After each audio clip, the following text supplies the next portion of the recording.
You are looking live at Beirut, Lebanon. Israeli forces are telling people there to evacuate as they target Iran-backed Hezbollah militants across the region. Also breaking this morning, Iran fired off attacks on U.S. bases across the Middle East.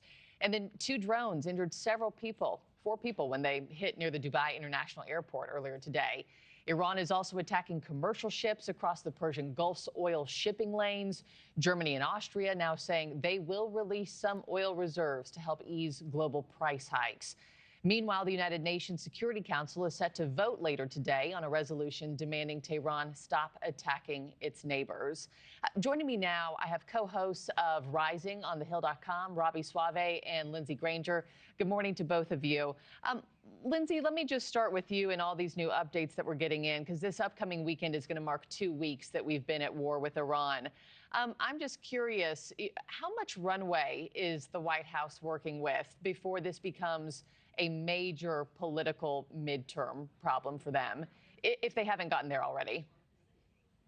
Well, I think they're there already, mostly because of the concept that Congress wasn't really discussed with when it came down to the idea of this war prior to jumping into it. And then the communication, once the decision was made, I mean, just as recently as yesterday, we heard Pete Hegseth say that this was going to be the deadliest day or the most intense day. And then we heard President Trump say that we are, very close to some sort of ending, and alluding to that right a few days prior to Pete Hegseth. So I think the communication on what the goals are, what the strategy is, and what the long-term plan is, even after we pull out of this thing, how do we leave and may have the American people still feel safe and secure, and our allies that are now implicated throughout the rest of the world, that are now, like you said in your lead-in, being attacked in the UAE, in Qatar, in Dubai, being attacked consistently because of decisions we made. How do we rectify all of those relationships once this is all said and done?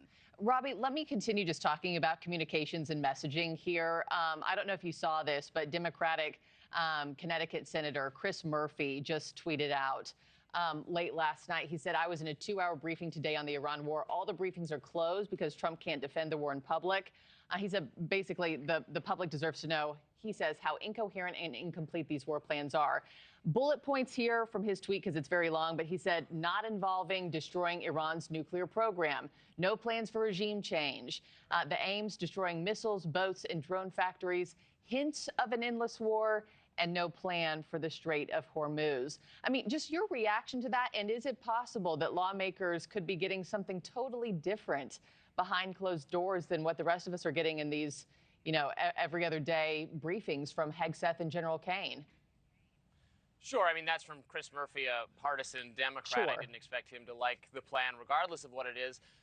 Look, I think where the administration is on solid ground is in emphasizing we are visiting upon Iran the destruction so that they cannot attack America and its allies in the future.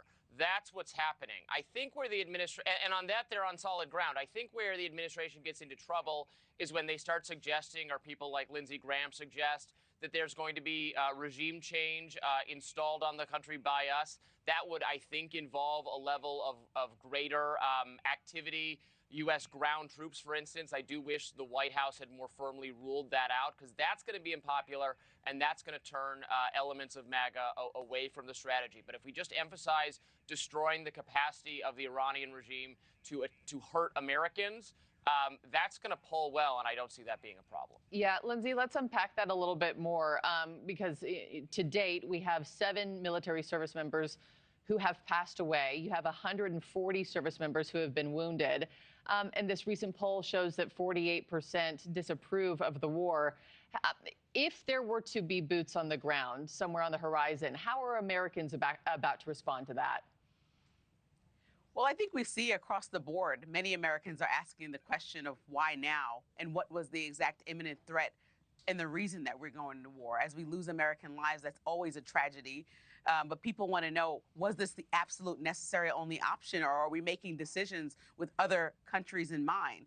And so I think, there's going to be a pushback on the president to figure out what the next steps are here. When you talk about regime change, Ayatollah Khamenei's son is now in position to run the country right after him. He's even more adamant about the policies that his father was foreseeing and seeing them through. So how do you rectify that regime change? If you talk about the nuclear threat, the Iran nuclear deal that was in place by the Obama administration in 2015 was looked at by nonpartisan groups as significant and something that was working. And so for President Trump to tear that apart in 2017 and then never put a new plan in place as he becomes a new president, but the first step is to go to war, he needs to answer these questions. And if a deal looks anything like the deal that had already existed, that the Obama administration had in place, then how do you justify this war? Thank you for watching. Subscribe below and download our NewsNation app right now on your phone, and you will get fact-based, unbiased news for all Americans.